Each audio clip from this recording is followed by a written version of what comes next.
Boateng drives, gets into the paint, alley-oop for Shaw for the flush on a pretty dime drop by Honor Boateng. Forsythe, the deep three, missed it. Rebound tap control by Shaw. Missouri can dribble it out. In this 213th meeting with Oklahoma, Missouri rolls by the Sooners here in Como before 12,000 fans on a snowy night. 82-58 the final score. A career high for Mark Mitchell as he leads the Tigers here at home with a new career high 25. Any win in the SEC is a great win. I thought when you look at the stats, we were potentially going into a 3-game losing streak. And there's very few teams that has done that. But ultimately what we had to do is just bounce back, take care of home court. Our last outing here was not what we wanted it to be, but tonight was. We held a SEC opponent to 30% shooting, and I thought our guys did it collectively.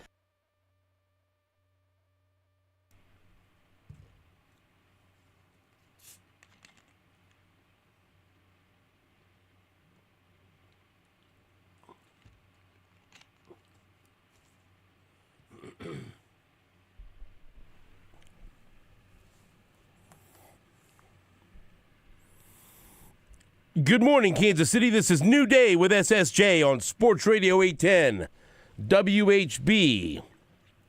It's a cold Thursday, February 13th, 2025. Stephen St. John and Jake Gutierrez. Today on the show, we'll check in with former Chiefs offensive lineman Joe Valerio. Get his final thoughts on what happened on Sunday. We're getting to the end of this stretch of having to ask people about what happened on Sunday because I'm done, dude. I'll be honest with you. I don't want to talk about it anymore. It affects my mental well-being. It makes me mad or sad. Oh, there's lots of things we can talk about. Yeah. I just want to. We don't have to talk about the game anymore. Yeah. Well, we have to because all of our guests deserve a. Unless we replace them with basketball and baseball guests. Oh, that's happening next week. Well, that was just a polite nudge from me there, buddy.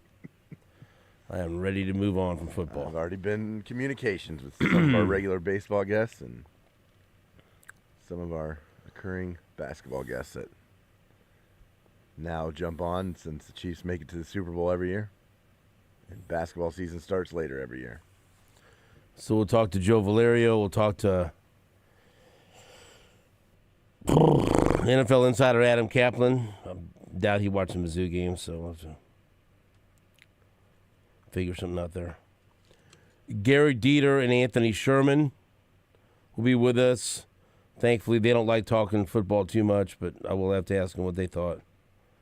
And then Jesse Newell from the Kansas City Star. Usually Thursdays are so much fun, and now I just want to get right back in my car after I read the lineup. You want me to be real, don't you? I've told you this all week long. I'm not going to lie to you people. I mean, I see this, and yeah. Get on Metcalf and go north. No. Hit the highway. You got 4 hours, man. 4 hours of radio. There's lots of things to talk about. How we move, how the Chiefs move forward. I don't know. Free agency. If I'd have known they were going to lose this way, I'd have taken a couple of days off. I even thought about it. I said, "Yeah, that's not going to be a great look." No. I'll just push through it. But I can't sit here and talk every day about Travis Kelce and whether or not he's going to retire and who the left tackle is going to be in February. Too many people now are saying, "Well, it's going to be DJ Humphries." And I'm like, yeah, I think that might happen. How do you feel about that? If that's the answer, then why wouldn't that be the answer at halftime? Well, what do they do in the draft? If they bring Humphries in, they draft somebody at 31, or move up and draft someone. They just drafted someone last year. Yeah, in the second round, and I know it's early in the second round. They didn't spend a first-round draft pick on the left tackle. Yeah, they didn't. What tackle have they drafted that you could show me that gives you faith it can draft a tackle? What tackle have they taken in the first round? Oh. All right. I mean, Joe Alt couldn't even play left tackle his rookie year. Didn't he play right tackle? Yeah, I mean, but they had a left tackle. But I mean, you're asking. So I mean, you're just. I don't know. They're not going to draft anybody that can play right now. And so just kicking the can down the road. I don't know, man. I don't like that idea. I don't like that idea at all. Oh, I mean, the idea I like is going and signing a guy in free agency, but I don't. I mean, that's what they have to. I don't know if they're going to be able to. I mean, the type of guy that you want. I mean, I'd love Cam Robinson. That's who I'd like. They don't need a superstar. They just need an NFL starting caliber left tackle. Wanye Morris wasn't that. Sua Mata'ia wasn't that. And so then they had to use Joe Tooney in an emergency situation. And that, that proved to be not sustainable. So, I don't know. My negativity is going to have to dissipate before I can fully tackle that proposition because I'm not going to let him off the hook for the Sua Mata'ia thing. That was a high draft pick. That was and they touted Louis Riddick is their mouthpiece, and they touted him as a guy that is a Pro Bowl caliber left tackle. They were wrong about him. Way wrong. Okay. So they don't, and that being wrong about him might have cost them the championship. They were wrong about it. That was a big, because that being wrong about him was a domino effect, where they didn't have to go out and get somebody else early. I mean, how bad did you want a veteran? Remember? Oh yeah, I was begging for somebody. I was uber worried about them not having another option except for those two. I was shocked that they. But did that's that. what they were They wrong were so about. confident, right? They were way wrong, and it ended up biting them in the ass. Yeah, big time. And so look, can they get it right? Sure they could, but that makes me a little gun shy about it. That they were so wrong about those two draft picks. And that's all. Hey, look, I know we get so hyper-focused on first-round pick. That was a third-round pick and a second-round pick. That's draft capital, man. Sure. That's, yeah, those are important picks. Those are extremely important picks. So I just don't think they're going to have $20 million to go throw at Ronnie Stanley. Oh, they got it. Clark Hunt's got it. He's got it.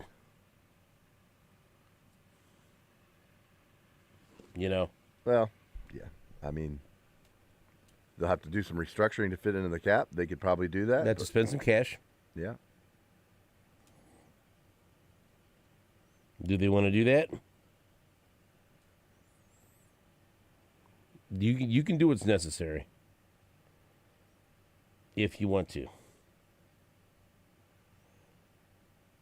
I think the guy for me is Cam Robinson. Okay. There's not just they're there's projecting not just he's probably one going guy. to get about 14.5 million. He's 29 years old. There's more than a few. Look, there's more than a few guys that are going to be out there. That might be out there that could be massive upgrades. But they literally didn't have one.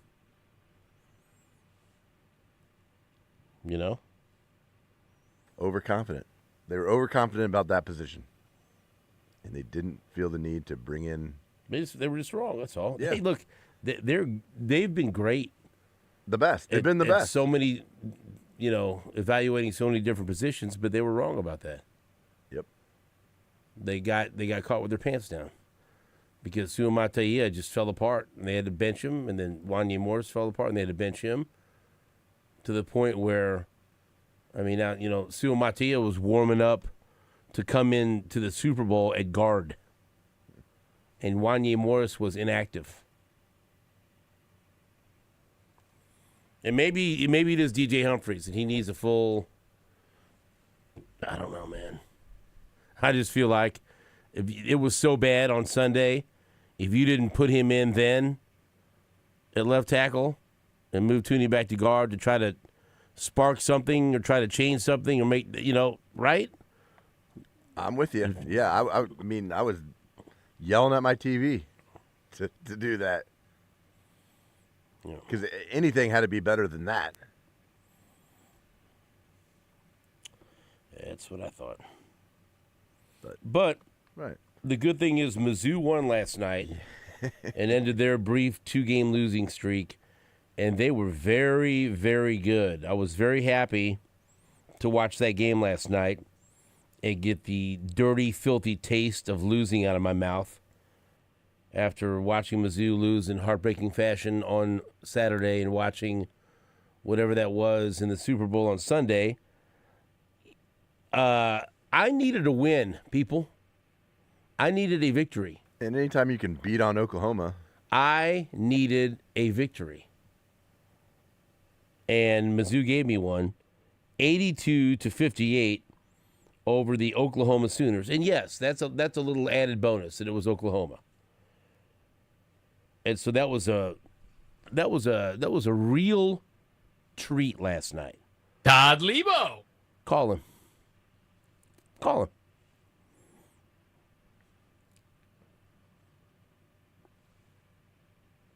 I sat and watched. He's probably up. You just want me to straight call him? Yeah. Poor Lebo. I sat and watched. No, there's no poor Lebo. All the times Oklahoma's broken Missouri's heart, there's no poor Lebo. He's tasted championships. I don't want to hear it. But again, even though they lost the last 2 games, they were against top 10 teams at Tennessee and then home against A&M. I was still, for the most part, impressed by what I saw. And so now they just had to go out and give that same type of effort and beat a team they're supposed to beat in Oklahoma. And they did. And I was very pleased by everything that I saw. And that was another example of why, and I know that, look, Mizzou fans are not conditioned to have a lot of hope when it comes to the NCAA tournament. That's another example of why there should be some optimism and some excitement about what this team is capable of in March. Let's go live to Todd Lebo. Is he still in live New from Orleans? Lee Summit. New Orleans or Lee Summit? Lee Summit. I'm in Lee Summit. I'm sure you said you wanted to weigh in on this game no matter what happened. Did I? Yeah. In my mind, you did. So your thoughts, how much of the Mizzou-Oklahoma basketball game did you watch? 0 seconds. See, now, that's not right. That's not right. You're a professional. You have a job to do. That's not right. You know damn well at some point I'm going to ask you about this game on the air. You know that. They didn't start on the right channel because the first game went overtime. Right, the game was delayed. The game, I think the tip was delayed to at least. Oh, at one point the official tip was 8:10. So that's my night. Look at this. And then I tried to log in on my Roku to the ESPN app, and you know what happens sometimes on that? What happened? It logs you out, and I'm like, I'm not even going to go through the trouble. And I hit the score app on my phone, and it was 23-11. I thought you were a YouTube TV guy. I am a YouTube TV guy. But on YouTube TV on SEC Network, the Mississippi State game was going, and it would never end. Well, it was going to end eventually. I know. By the time I checked the score, it was 23-11. You still got to take a sampling of the game. And then at about halftime, I guess, because I wasn't watching, I got a text from Jarrett Sutton that said Oklahoma only has 2 players, and I texted him back. I said, that's not enough. And then I got a text. Davey B put Nick McCabe and myself in a text group and said, MIZ, and he got a middle finger text back from Nick, and then I texted little Z, big OU, and that's all I had of the whole game. Now, AVP. Now, okay, let it be known. Did I text you or harass you at all? No, not at all. I mean, not until 6 in the morning. Now, when I called you to talk about it, to talk about things, because I thought I was going to ask you about the game, dummy me. I was going to ask you about a couple of players. Because they got a couple players, right? Well, before the game, I was looking at a mock draft, and this was Frears. Yeah, he's going number 9 overall. Yeah, they got him scoring 30 points some nights and 0 points some nights. So I was going to ask you about that. What did he score last night? I didn't see. 8. See, that's not very good. Not very good. Back to the drawing board. And I then don't want to be a big baby about this, Stephen, but they were pretty good early in the year, and I set and I invested myself into watching them blow an 18-point lead to Texas A&M, where that kid, who's a very nice young man, slipped and fell all over the floor, and I've not watched much since then. Okay, listen. Also, something that irritated me. Who is Jake's favorite basketball player ever? Ever? LeBron? No. Come on, man. Come on. Kobe. Okay, Kobe. Thank Who's you. my favorite singer ever? Elvis. Why didn't you tell me that they had a player named Kobe Elvis? What? We got a Kobe Ellis. What? Elvis. Kobe Elvis. There's a guy. All of a sudden he's running around and there he goes, and then he goes, Kobe Elvis checks into the game. I go, what the hell did he just say? This guy. They got a guy named Kobe Elvis. How did Jalen Moore do? He's a pretty good player. Why wouldn't you tell Jake and I about Kobe Elvis? I should have. Oklahoma basketball hadn't been at the top of anyone's list. Yeah, but I root for him. Yeah, absolutely. I'll root for that guy to succeed. Kobe Elvis. Do you like him? They only lost by 4 points in the second half. Well, there was one funny point that Mizzou was up like 29, and Dennis Gates put in like 3 or 4 freshmen. So you never heard of? And no, I heard it, but they went out there, and I'd like to look back and see how as fast as you could possibly imagine, Oklahoma went like on an 8-0 run, and it was like turnover and all this, and you, like Dennis Gates was like shot out of a cannon off the bench and made all the starters go back in. You tried. That was pretty funny though.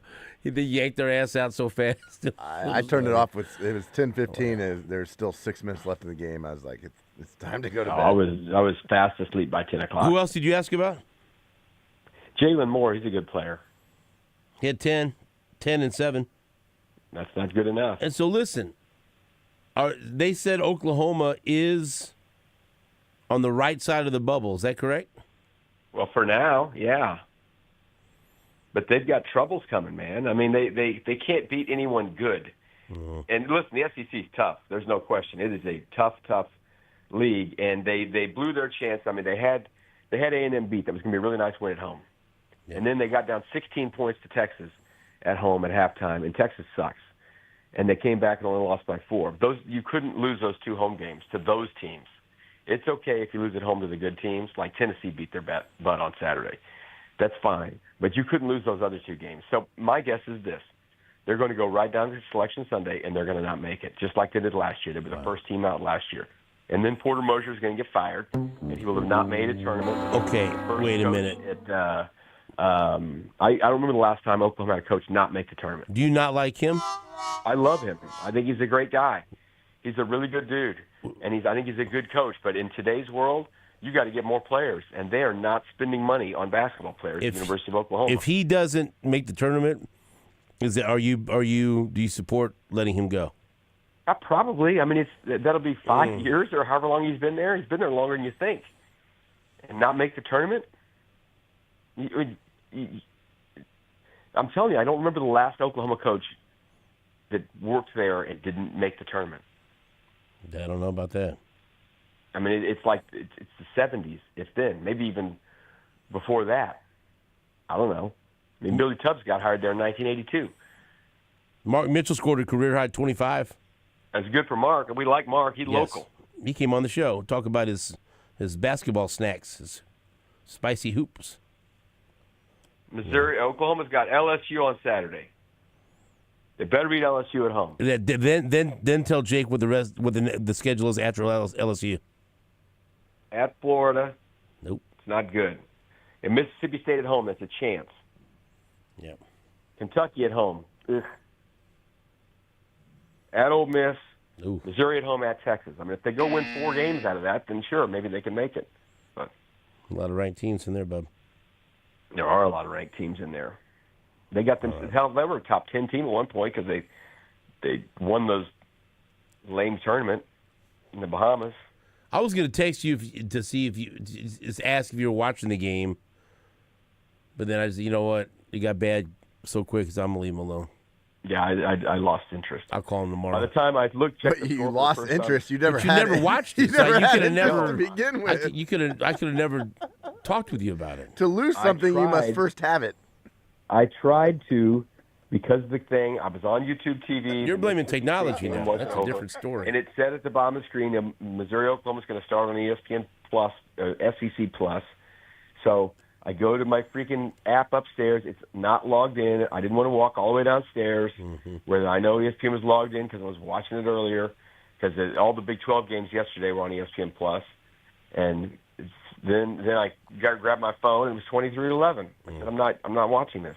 That's not worth your time. No, I get it. I understand that. And here's the deal: like my little Sooner text string, nobody watches Oklahoma basketball. What about Lance? And no, Damn. Do you know who the head coach of Oklahoma was before Billy Tubbs? it was a Dave Bliss, right? Yeah. Yeah. Oh, boy. Now, did he make the tournament? I'm looking right now. But Because John McLeod was their coach too. I'm telling you, it may be the '60s since they had a coach not make the Well, tournament. then be positive that they're going to make it. I hope they do. I hope they do. I think the last time they made the tournament, they played Missouri. I think that might be the last year. Did that game make you happy? No. Of Who was course the not. player they would refuse to put in the game that day? Normally, Jeremiah Tillman.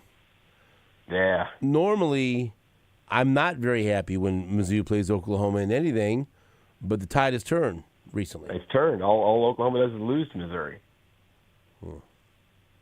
Should never join the SEC. Do you really believe that? Do you really feel that way? I think they'd had a chance to, compete in the Big 12 this year. They wouldn't have been ninth place in basketball or in football. And this SEC basketball is very good. But Big 12 basketball is very good too. I mean, hell, Kansas is fifth place in the Big 12 in basketball. And the teams in front of them are new teams, a couple of them. So I don't know. They're Oklahoma, they just don't care. I've heard stories about how, you have to kind of, when you're having your collective with the money, I've heard they're just, here's the deal, guys, you're not getting basketball money. Sorry. At all? Dave Bliss took Oklahoma to the Sweet 16 in 1978-79 season. All right, so then who was before that? I think it was John McLeod. I'm telling you, if he goes, and this guy's been there, I like him a lot, man. I talked to him at Big 12 Media Days. Joe He Ramsey. was in there. And, I think he's a really good dude who's trying to do it, and I think he just doesn't have enough players. The answer to your question is Joe Ramsey. Joe Ramsey. He was What before. year was he? He was before Dave Bliss, 73, 74, 74, 75. Didn't make the tournament either year. Only They had got him 2 out years of there. then. 2 years. 2 years. Yeah. I'm not trying to make you feel bad, but you know what coach is running the Big 12 right now? Who? Kelvin? Yeah. Yeah. There's I your would have guy. hired him back in a heartbeat. Phone call Kelvin. He's got it down there. He's got it going on down there. He's Could- got that for top time. Okay. The guy who owned all the freaking restaurants. They're Could paying Oklahoma money for lure whatever him they want. back? Could you? No. They're not spending money on it. Why not? I mean, because they're trying to spend money on football because it's more important. But the SEC, There's the plenty of money to go around. conference demanded that teams invest in basketball like a few years ago, and then look what's happened now. Yeah. Well, they need to get some more money in there. And but by the way, don't look in the mirror at me. I'm not giving any money anymore. That's I the got next enough money to question. buy What are basketball you players. and Lance and your collective here in that text thread? You guys do My anything for collective that? here is that I root for the team. That's my collective. Why don't you take a moment here instead of being so negative and praise your wife's alma mater and talk about Mizzou's turnaround? I think it's great. I mean, they went from the depths last year, and they hung with Dennis Gates, and he got some better players in there, and they're winning games. Mark I think Mitchell. It's awesome. I think it's awesome, and I hope they make a good run in the tournament. It's a tough league. And basketball's turned upside down, man. I mean, it's like look at these teams in the SEC who are winning.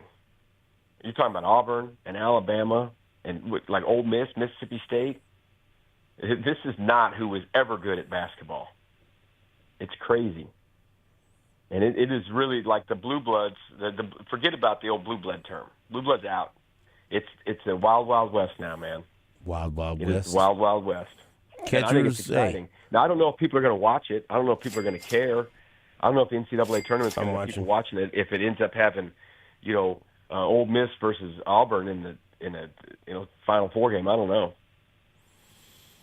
I don't know about that.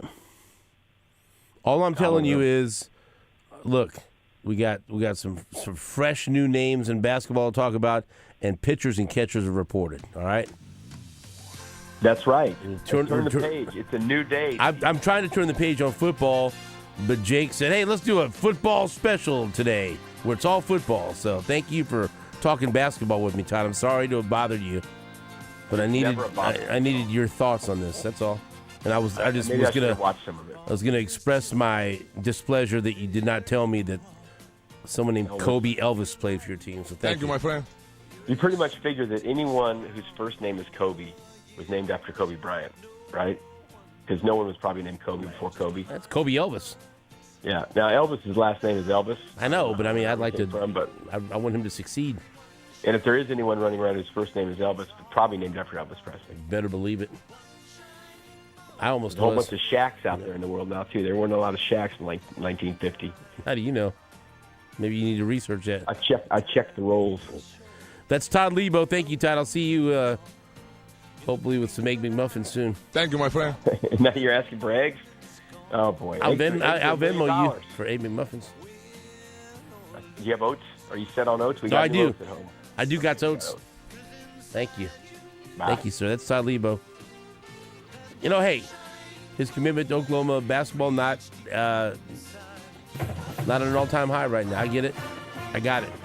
I understand. We'll take a break. Back after this on WHB.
Welcome back to the show. This is New Day with SSJ. My name is Stephen St. John. We've got Jake Gutierrez here. We just talked to Todd Lebo.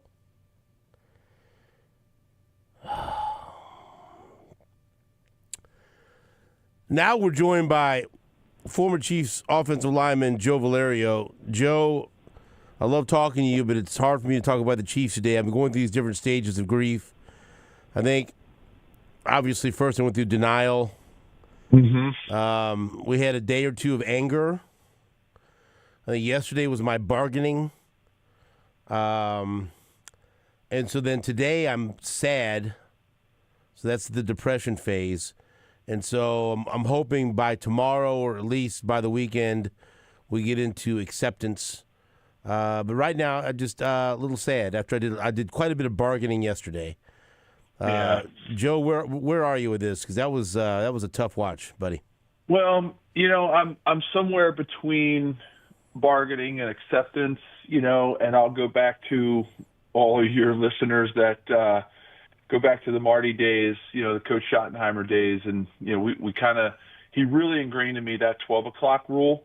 12 o'clock noon, the next day after a Sunday game, either whether it was a win or a loss, you take that time to celebrate, learn both from the wins and losses, feel really bad about the losses, and then at noon on Monday, you got to look forward to the next one. Because if you dwell on it too much, you're going to lose out on time, much needed time to get yourself going for the next thing, next game, next practice, next event. And I think I've always tried to live by that, just kind of like, all right, what did we learn? And that's where I am right now. I'm kind of like in between those two stages, and the bargaining part was, well, what could we have done?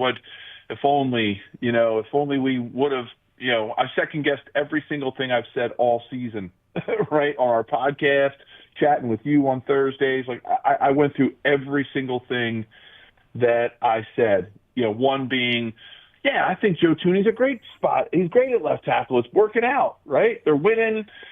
Patrick's getting the ball off. And then all of a sudden, the wheels came off on that strategy, even though I had, kind of said that, man, that was the right thing to do. Better for them to have his protection on the left tackle side than to solidify the middle and kind of hope shouldn't be a strategy, but, hope that a guy like DJ Humphries can fill that need for at least the playoffs. I mean, if he hadn't gotten hurt, maybe that was the strategy. If his hammy, didn't act up and he could have continued to develop a little bit and get back in game shape, maybe that would have been. But, if ifs and buts were candies and nuts, we'd all have a Merry Christmas. And that's where I am right now. That's a long answer to a short question, but I think everybody's got long answers to short questions at this point, just wondering what the heck went wrong. And, and Stephen, look, I know I'm rambling, but I was so adamant for people to listen to my thoughts on if the Chiefs can win 4 yards to 12 yards, they will win that game. And I just forgot about some other things because I think they did. I really do. I think the linebackers played incredible. I mean, when you hold who I think should have been the MVP, Saquon Barkley, I really do believe he should have been the MVP. When you hold the MVP of the league, the best rusher in the last decade, right? You hold him to 57 yards on 25 carries after watching what he did through the season and into the playoffs. You're thinking, if you only looked at that stat line, if somebody came back from the future and said, Joe, I'm going to show you one stat line and you have to bet the house on it, I'm telling you, if they would have told me that one stat line, I would have bet the house on the Chiefs. Not that I didn't think they could win the game before, but I would have said, oh, my God, put the whole house on it. Because I just felt like they would do everything else well enough holding him back. And they did. I mean, and Justin Reed coming down the pike, I mean, he was just unbelievable tackling Saquon Barkley. That, to me, was the bright spot of the game. But then the offensive line, it just, it all hinged on what happened there. And I really do. And I hate to put all that blame on my fellow linemen, but man, that's where they lost the game. I really do believe it. I mean, you could blame it on Patrick if you want because he threw the picks, but man, he was skittish and really he was very, very rattled back there because of what was happening up front. I mean, look, this is – hey, they have to find out if Kelsey's coming back. They have to make decisions on free agents like Trey Smith and Nick Bolton, Justin Reed, and Turk Wharton and Hollywood Brown. There's a lot of decisions that have to be made. But the number one thing that they have to do this offseason is figure left tackle out. They've gone to 5 Super Bowls with 5 different left tackles, but they don't need to do that anymore, and their luck ran out in this Super Bowl. And so it would be nice for them to go out and either sign a free agent that's going to hold down the position for 2 or 3 years, or, I mean, I'll be honest with you, I'm less enthusiastic about them drafting a guy because where they are is going to be very difficult to draft a guy that's ready to play now. And the last couple of guys they've drafted, Wanya Morris and Sue Matia, haven't exactly worked out. And so I feel like the route to go is to, and you know that you can make moves and you can spend cash and you could do things to adjust the salary cap where you can go out and bring in the guys you need. And I think they need to solidify a left tackle. The last thing that they need is to go up to St. Joseph, Missouri, and say, well, we got this guy and that guy. We have a wide open competition. They need to know. They need to go out and get their left tackle and settle that, right?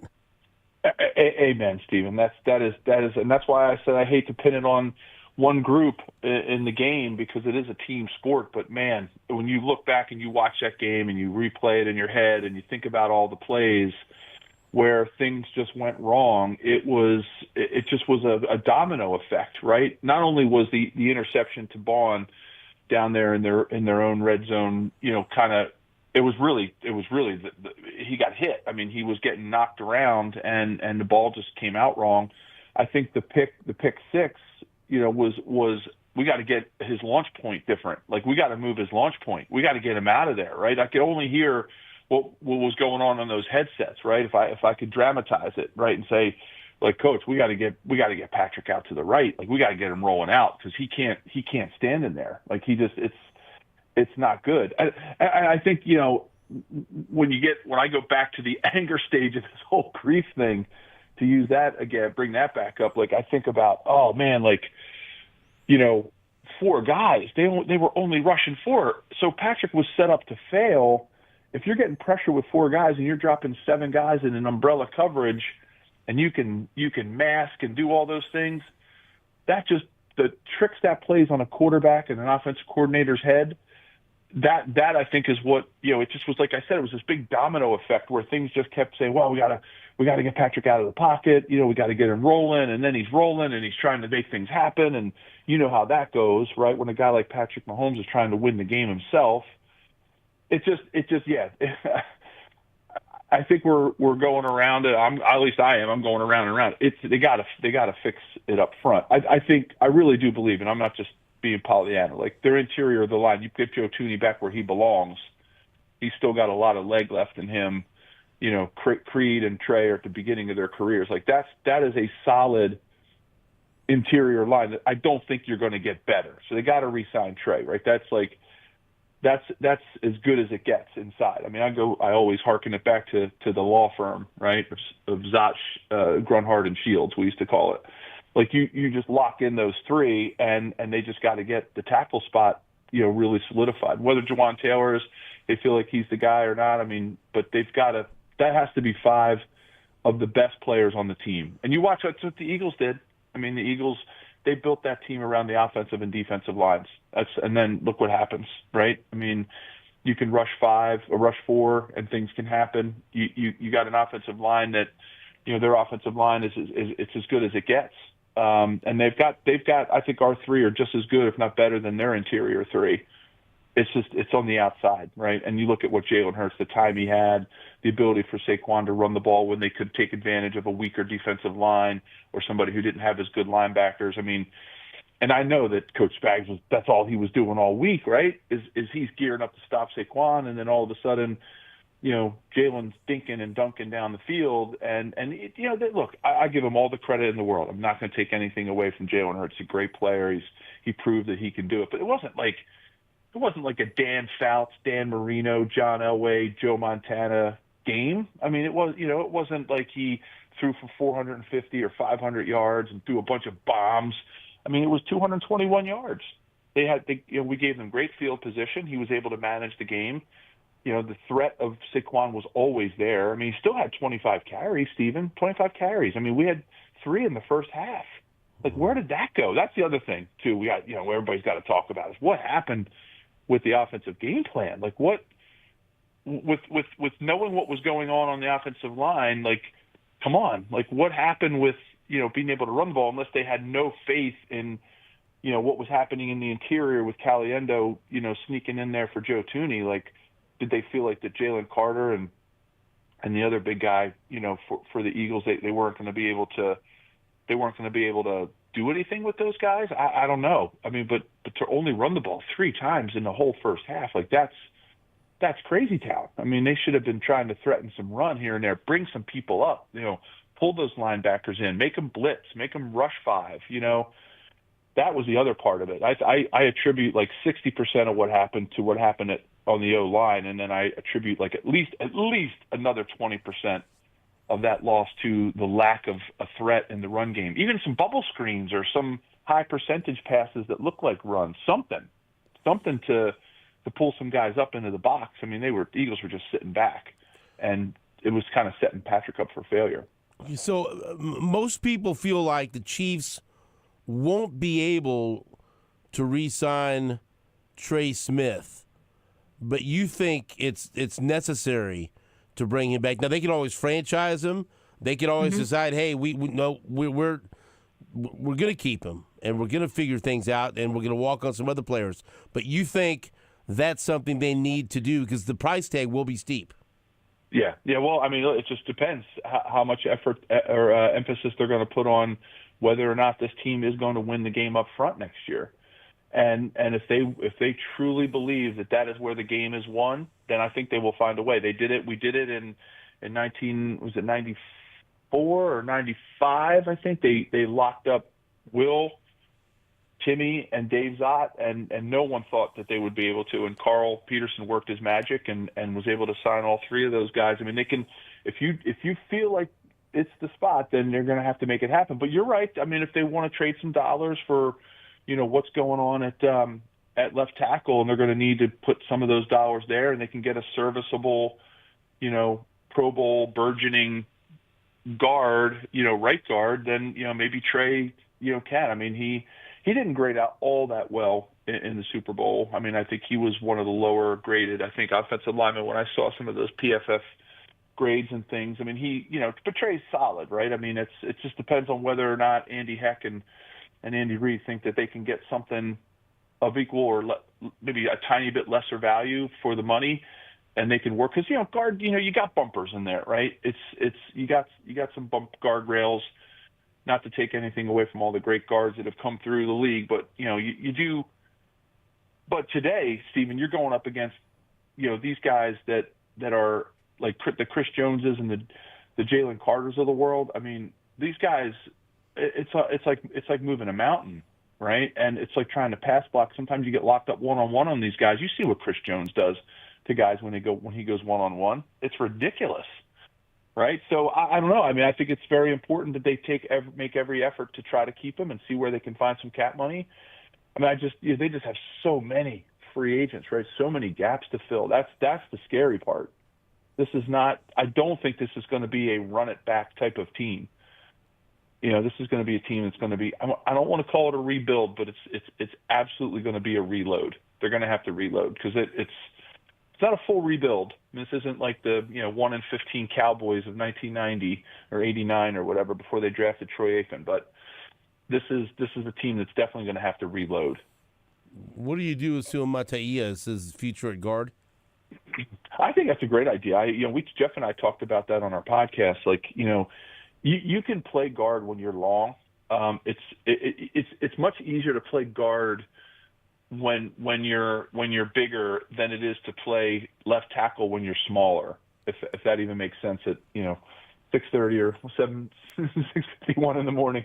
But you've got your ability to go inside is much easier if you don't have the right body type I'm not saying that he doesn't have the right body type, but when you're long and lean, like big and like that, like playing guard is tough. It can be tough, but it's a lot harder to take a Joe Thuney who's really built for left guard. Like he is the prototypical guard. He's got great technique. He's solid. He can handle the bull rush of a guy like a Jalen Carter or a Chris Jones. I'm sure he goes against him almost every day, so he knows how to block guys like that of that caliber. So, he's the but you can bring a Kingsley in there, and maybe that's the trick. Maybe if they can't get Trey back on the roster, Kingsley comes in there and he can. He's still. We saw he's got the goods. I mean, he can do it. It's just he just wasn't ready this year, and that's a great strategy that the Chiefs could investigate throughout mini camp and some workouts to see if that's a place where he could fit in with learning the game with some bumpers on each side of him. Hey Joe, I know we'll keep chatting with you until our next conversation. Tell people about the podcast and how they can follow along. Yeah, so Jeff Fedotin and I go all year long. We go every week. It's Believe in Chiefs, BLEAV, on the Believe Network. And you can follow along social media if you need to find out some things at Joe Valerio 73. Joe, you're the man. I enjoy talking football with you, and hopefully we can talk about the Chiefs drafting some offensive linemen. I think that'll be exciting for everyone. I love it, Stephen. I'm always available, always ready to connect with the KC community, and everybody have faith. Things will work out. It's a great organization, and they will figure things out. Like I said, it's not going to be a rebuild, but it's going to be a reload, and I'm looking forward to seeing how they tackle that. That's Joe Valerio. We'll be right back after this on Sports Radio 810 WHP.